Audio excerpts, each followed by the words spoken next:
आइए हम प्रार्थना करें। मेरे मुंह के बोल और हमारे हृदय का सोच तेरे सामने ग्रहण योग्य हो। हे यहोवा परमेश्वर, हमारी चट्टान, हमारा उद्धार करने वाले, आमीन। हम सब ये विश्वास करते हैं कि यीशु मसीह इस धरती पर चले, और साथ ही साथ हम ये भी विश्वास करते हैं कि वो 100% मनुष्य थे, और साथ ही साथ 100% उनमें ईश्वरीय तत्व था। उनका स्वभाव मानव वाला और ईश्वरीय दोनों थे। और हम ये भी विश्वास करते हैं कि वह उन्होंने अपने मानव स्वभाव में भी होकर कभी पाप नहीं किया। लेकिन अगर हम ये सोचे कि उन्होंने कभी पाप नहीं किया, तो वो कभी आजमाइश में नहीं पड़े। यीशु मसीह आजमाइश में पड़े, और वो आजमाइश में इसलिए पड़े, उसका जवाब हमें इब्रानियों 2:17 और उसके 18 आयत में मिलता है। वहाँ लिखा है, इस कारण उसको चाहिए था कि सब बातों में अपने भाई बहनों के समान बने, जिससे वह उन बातों में जो परमेश्वर से संबंध रखती है एक दयालु और विश्वास योग्य महायाजक बने, ताकि लोगों के पापों के लिए प्रार्थना करे। क्योंकि जब उसने परीक्षा की दशा में दुख उठाया, तो उनकी भी सहायता कर सकता है जिन पर परीक्षा होती है। और आज का हमारा जो थीम है वो भी यही है, प्रभु यीशु ने अपनी परीक्षाओं पर विजय प्राप्त की। ये विजय हमारी सहायता करती है जब हम परीक्षा में पढ़ते हैं। तो आज के सुसमाचार में हमें वही घटना मिलती है जहाँ पे यीशु मसीह को शैतान ने आकर आजमाया। यीशु मसीह जो बपतिस्मे के बाद जब वो पवित्र आत्मा से भरे हुए यरदन से लौटे, तो वो 40 दिन 40 रात आत्मा के सिखाने से जंगल में फिरता रहे, और शैतान उनकी परीक्षा करता रहा। तो यीशु मसीह जब बपतिस्मा हुआ और उसके बाद वो जब आत्मा से भरकर जंगल में गए, और वहाँ पे शैतान आया और उनकी वो आजमाइशें करने लगा। यहाँ पे यीशु मसीह के पास शैतान इसलिए आया क्योंकि जब हमारे ऊपर आजमाइशें आती हैं और हम किसी चीज़ के लिए टेम्प्ट होते हैं, तो वो हमारी अंदर से हम लोग अंदर से हमें आजमाइश आती है, क्योंकि हमारा जो स्वभाव है वो पापी स्वभाव है। हमारे अंदर ही पाप जन्म लेता है, हमारी सोच में पाप जन्म लेता है, और उसके बाद हम उस आजमाइशों में पड़ते हैं और परमेश्वर के सामने हम पापी ठहरते हैं। लेकिन यीशु मसीह जिसके स्वभाव में पाप नहीं था, जो पापी नहीं था, जिसने कभी पाप नहीं किया, इसलिए शैतान खुद उसके पास आया ताकि उसको भारी रूप में आकर उसको आजमाया जा सके। और इसी आजमाने के लिए वो जो शैतान था वो यीशु मसीह के आजमाने का स्रोत बना। और आज हम इस जो घटना है इसमें हम देखेंगे कि किस प्रकार से हम ये सीख सकते हैं कि हम जब आजमाइशों में पड़े तो हम लोग कैसे उस पर विजय प्राप्त कर सकते हैं, क्योंकि यीशु मसीह ने उस पर विजय प्राप्त कर कर हमारे लिए एक एग्जाम्पल सेट किया। तो हर व्यक्ति किसी ना किसी तरीके से आजमाइश में पड़ता है। हम, जैसे मैंने पहले कहा कि हम इंसान हैं और हमारा जो स्वभाव है वो पाप करना है, तो हम किसी ना किसी तरह से आजमाइश में पड़ते हैं। लेकिन उसका जो हमारा रिस्पॉन्ड होता है, उसके प्रति जो हमारी जवाब होता है, वो दो तरीके हो सकते हैं उसके। या तो हम उसमें पड़े या हम उसमें ना पड़े। बीच का कोई रास्ता नहीं है कि हम कोई ऐसा बीच का रास्ता निकाले कि हम आजमाइश में पड़े भी और नहीं भी पड़े और हम उससे बच के निकल जाएं। लेकिन हम सिर्फ दो बातें हैं, या तो हम उसमें हाँ बोले या उसमें हम उसके लिए हम ना बोले। लेकिन जो दुख की बात है, हम ज़्यादातर हमारा जब भी हम पे आजमाइशें आती हैं, हम लोग उसमें हार मान जाते हैं और उसमें आगे बढ़ जाते हैं। क्योंकि जो आजमाइशें होती हैं वो बहुत ही लुभावनी होती हैं। शुरुआत में जब शैतान हमें पे आजमाइश डालता है तो वो हमारे लिए बहुत टेम्पटिंग होती है, इसलिए उसे टेम्पटेशन बोलते हैं कि हम उसको उसमें पढ़ना चाहते हैं, हम उसमें आगे बढ़ना चाहते हैं। हम ये देखना चाहते हैं कि आगे हम उसके साथ हम कहाँ तक जा सकते हैं। और ऑस्कर वाइल्ड ने कहा है कि प्रलोभन को छोड़कर या आजमाइशों को छोड़कर मैं हर किसी चीज़ का विरोध कर सकता हूँ। और वो हम हर एक इंसान की अंदर की एक आदत है कि आजमाइशों में हम पड़ जाते हैं, आजमाइशों में हम चले जाते हैं, चाहे हमें उसके बारे में मालूम है कि वो गलत है, वो ठीक नहीं है, परमेश्वर हमारे जीवन से ये नहीं चाहता है। ये सारी बातों को जानकर भी हम उस आजमाइशों में कई बार पड़ जाते हैं। तो आज हम 3 आजमाइशों के बारे में देखेंगे जो यीशु मसीह के ऊपर भी शैतान ने जिसके द्वारा यीशु मसीह को आजमाया। उन्हीं 3 आजमाइशों के बारे में देखेंगे कि किस प्रकार से यीशु मसीह का उस पर रिस्पॉन्स था और किस प्रकार से हम सीख सकते हैं कि हम उनसे कैसे बाहर निकल सकते हैं। और जो ये तीनों आजमाइशें हैं, ये तीनों चीज आजमाइशें ऐसी हैं जो हर आजमाइश का को जन्म देती हैं, हर परीक्षा को जन्म देती हैं। पहली है कि हम जो देखते हैं वो ये जो शैतान ने आके यीशु मसीह को टेम्प्ट किया, वो भूख का था कि हम अपनी भूख से परीक्षा में पढ़ सकते हैं। तो अगर हम दूसरी और तीसरी आयत पढ़े तो वहाँ लिखा है, और शैतान उसकी परीक्षा करता रहा, उन दिनों में उसने ना कुछ खाया, और जब वह दिन पूरे हो गए तो उसे भूख लगी। तब शैतान ने उससे कहा, यदि तू परमेश्वर का पुत्र है तो इस पत्थर से कह कि रोटी बन जाए। तो पहली परीक्षा जो शैतान ने ली, और कि वो उसकी भूख जो यीशु मसीह ने, क्योंकि 40 दिन तक कुछ नहीं खाया था, तो उसने उसी के ऊपर उसकी परीक्षा ली। जब हम परीक्षा के बारे में देखते हैं, या हम के बारे में हम बाइबल में अगर पढ़े, तो हम एकदम पहली किताब में हम जा सकते हैं, उत्पत्ति की किताब में, जब आदम और हव्वा की परीक्षा हुई।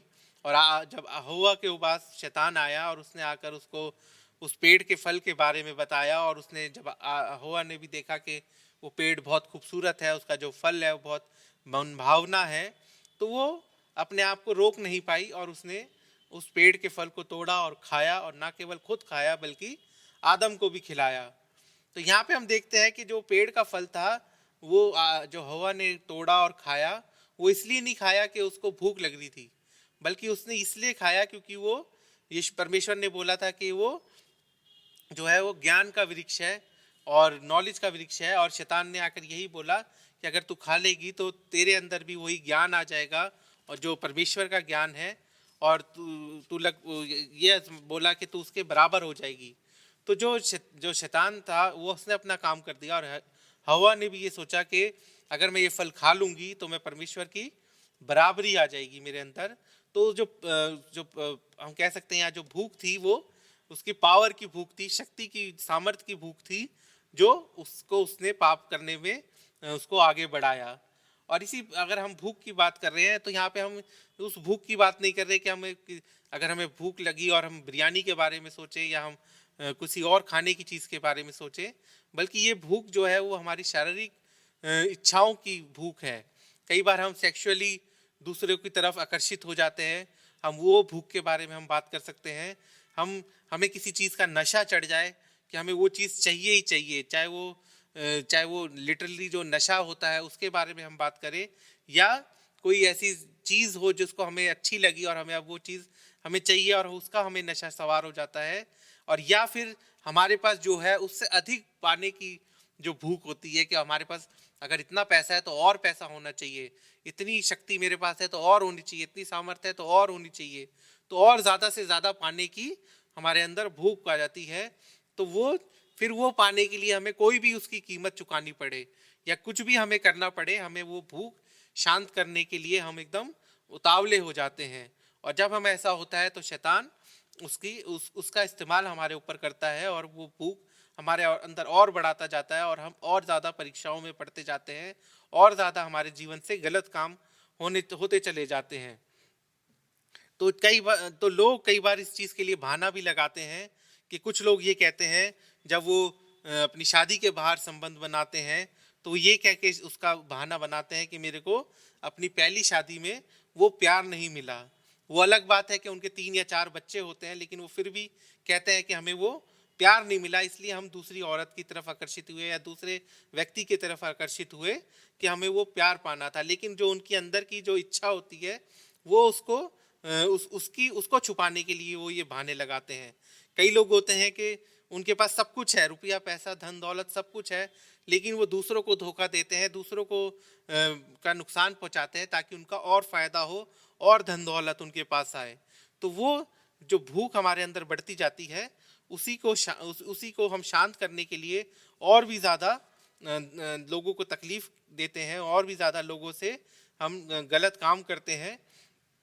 तो यहाँ पे यही चीज़ हम देखते हैं कि यीशु मसीह किस प्रकार से उसको वो शैतान का सामना करते हैं। तो यहाँ पे जब शैतान आके यीशु मसीह को ये कहता है कि तू इन पत्थरों को बोल दे कि वो रोटी बन जाए, तो एक नज़र में हम देखें तो हमें लगेगा कि कोई ऐसी गलत बात उसने नहीं बोली, कि वो भूखा था और वो उसके पास सामर्थ्य थी और वो चाहता तो वो बोलता तो सचमुच में रोटी बन जाती।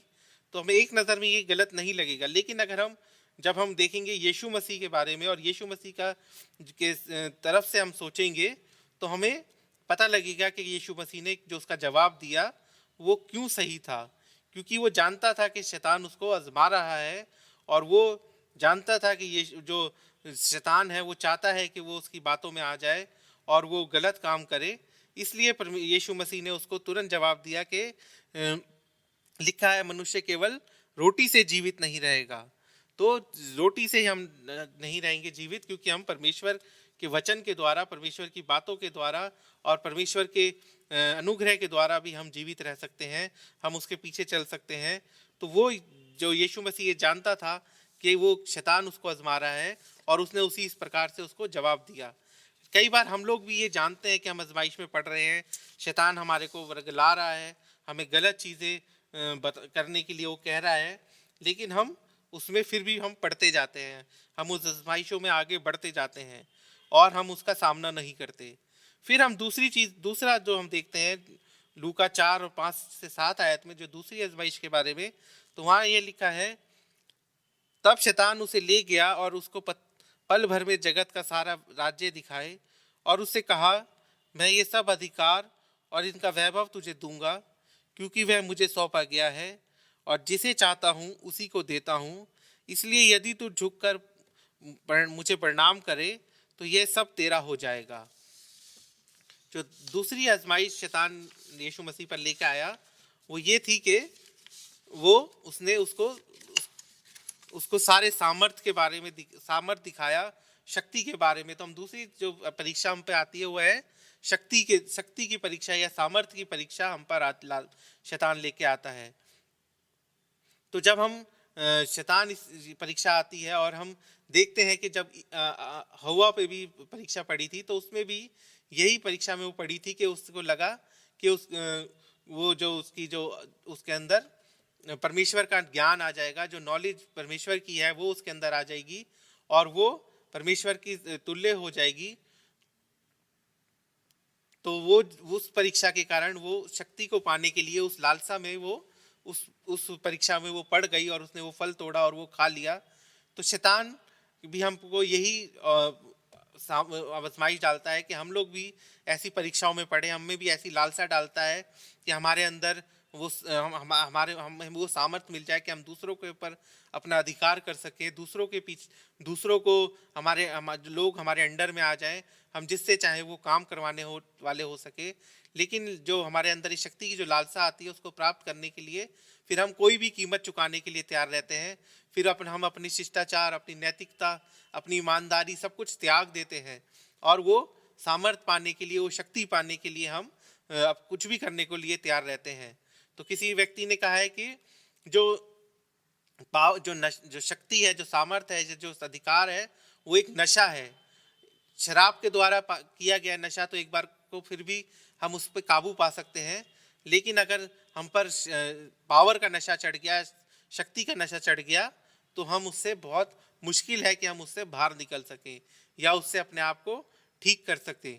तो यही प्रॉब्लम आज हमारे लिए भी है, हमारे टाइम में है कि लोग एक दूसरे के ऊपर अपनी सामर्थ्य जताना चाहते हैं, अपना अधिकार जमाना चाहते हैं। और आजकल हम देख रहे हैं कि किस प्रकार से जो रशिया है वो अपनी सामर्थ्य को फैलाने के चक्कर में वो यूक्रेन पे उसने हमला कर दिया है। और दूसरी तरफ हम देखते हैं जो अमेरिका है वो अपनी सामर्थ्य को बढ़ाने के लिए, अपनी पावर को बढ़ाने के लिए उसने यूक्रेन को उकसाया और यूक्रेन का इस्तेमाल करना वो चाहता है। तो वो चीज़ हम देखते हैं कि किस तरह से पावर की लड़ाई हो रही है। दूसरी तरफ हम देखते हैं कि तालिबान के द्वारा अफगानिस्तान पे फिर से कब्जा कर लिया गया है और वो अपने हिसाब से उस देश को चलाना चाहता है, उस देश के लोगों को चलाना चाहता है। तो जिसके पास जो पावर है वो उसको और भी ज़्यादा बढ़ाना चाहता है, और भी ज़्यादा अधिकार चाहता है, और वो चाहे फिर वो किसी भी तरह के उसके लिए अपने चाले चलनी हो या किसी भी तरह प्रकार से उसने उनको दूसरों के लिए नुकसान भी हो तो वो उसके तरफ ध्यान नहीं देते। फिर हम यहाँ भी देखते हैं कि यीशु मसीह ने उसको उत्तर दिया कि यीशु ने उत्तर दिया, लिखा है तू प्रभु अपने परमेश्वर को प्रणाम कर और केवल उसी की उपासना कर। तो यहाँ पे भी यीशु मसीह ने वचन के द्वारा उस शैतान की जो आजमाइश थी उसको उसका जवाब दिया और उसने कहा कि केवल परमेश्वर के ऊपर विश्वास रख, परमेश्वर की सामर्थ्य पे विश्वास रख और परमेश्वर को ही झुककर प्रणाम कर। तो वो यीशु मसीह इस तरह से उसने उसको जवाब दिया। फिर तीसरी आजमाइश हम देखते हैं कि वो जो हमें 9 से 11 आयत में मिलती है, वहाँ लिखा है, तब उसने उसे यरूशलेम में ले जाकर मंदिर के कंगूरे पर खड़ा किया और उससे कहा, यदि तू परमेश्वर का पुत्र है तो अपने आप को यहाँ से नीचे गिरा दे, क्योंकि लिखा है, वह तेरे विषय में अपने स्वर्गदूतों को आज्ञा देगा कि वह तेरी रक्षा करे और वह तुझे हाथों हाथ उठा लेंगे, ऐसा ना हो कि तेरे पाँव में पत्थर से ठेस लगे। तो यहाँ पे वो उसको मंदिर के कंगूरे पर ले गया और यीशु मसीह को एक तरह से वो कह रहा है कि वो तू यहाँ से कूद जा ताकि लोग देखें और स्वर्गदूत आके तुझे जब बचाएंगे और लोग तुझे देखेंगे तो वो तेरी वाह वाह करेंगे, तेरे को तेरी जो सामर्थ है या जो तेरा नाम है वो पूरी दुनिया में फैल जाएगा कि किस प्रकार से तू मंदिर से कूदा और स्वर्गदूतों ने आके तुझे बचा लिया। और तो वो जो फेम है, वो जो ख्याति है, उसके लिए वो उसको उकसा रहा है कि जो यीशु मसीह को क्रूस पर चढ़ने के बाद मिलने वाली थी, वो उसको पहले ही कह रहा है कि मैं पहले ही तेरी जो ख्याति है वो पूरी दुनिया में फैल जाएगी अगर तू ये करके दिखाएगा। तो आज हम लोग भी देखते हैं कि लोग अपने नाम को बढ़ाने के लिए, अपने आप को मशहूर करने के लिए कुछ भी करने के लिए तैयार रहते हैं।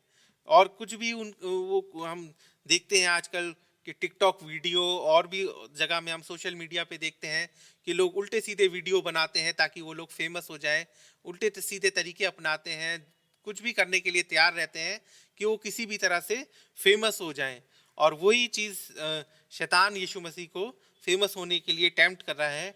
और यही चीज़ हम लोग आज देखते हैं कि लोग पॉपुलर होने के लिए कुछ भी करने के लिए तैयार रहते हैं, चाहे वो दूसरे का उसका नुकसान पहुंचाए या दूसरे को वो चीज़ अच्छी ना लगे, लेकिन अगर हमें पॉपुलर होना है तो हम उसके लिए कुछ भी करने के लिए तैयार रहते हैं। कुछ भी हम देखते हैं, लोग कुछ भी बोल देते हैं ताकि उनकी जो बात है वो किसी तरह से भी सोशल मीडिया के द्वारा या मीडिया के द्वारा लोगों तक पहुंचे और उसमें भी कई लोग बहुत अपने आप को मशहूर हो जाते हैं। कई हम लॉयर्स को देखते हैं कि वो वैसे छोटे होते हैं, उनका कोई नाम नहीं होता, लेकिन वो किसी सेलिब्रिटी पे केस कर देते हैं या किसी सेलिब्रिटी की बात को लेकर उसको ट्विस्ट कर कर उसके ऊपर केस कर देते हैं कि उसने भगवान के प्रति झूठ गलत बोला है या किसी और के प्रति कुछ गलत बोला है और वो अपने आप को फेमस करना चाहते हैं।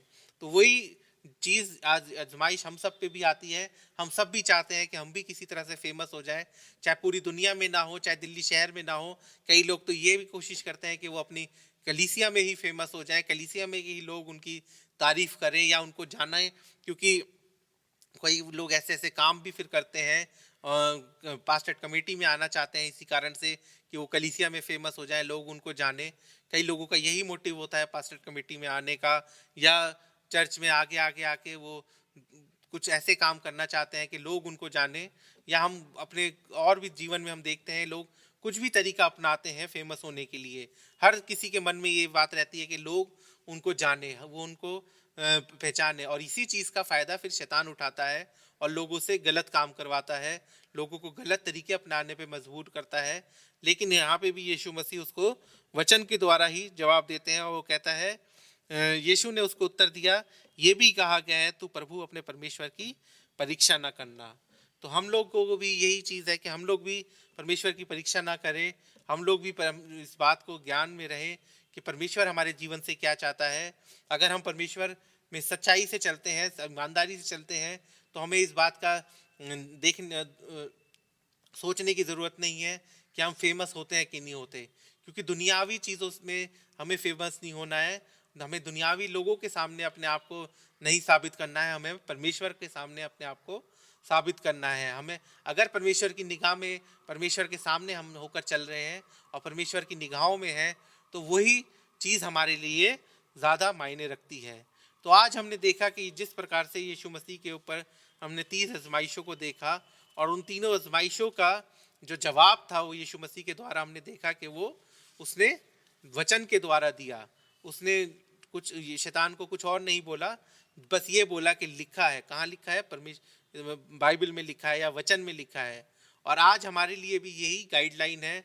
जब हम देखते हैं कि यीशु मसीह ने हमारे लिए एग्जाम्पल सेट किया और हमने हमारी जो थीम भी है कि यीशु मसीह ने अपनी परीक्षाओं पर विजय प्राप्त की, और ये विजय हमारे लिए हमारी सहायता करती है कि जब हम परीक्षा में पढ़ते हैं तो हमारी सहायता वो कैसे करती है कि वो यीशु मसीह हमें सिखाता है कि हम भी वचन में निपुण हो। बाइबल के द्वारा ही हम इन आजमाइशों से निकल सकते हैं। बाइबल के द्वारा ही हम शैतान जो हम पे चीज़ें आजमाइशें लाता है उनसे हम बाहर आ सकते हैं। और अगर हम भजन संहिता 119 और उसकी 9वीं आयत में पढ़े तो वहाँ पहले हिस्से में लिखा है, जवान अपनी चाल को किस उपाय से शुद्ध रखे।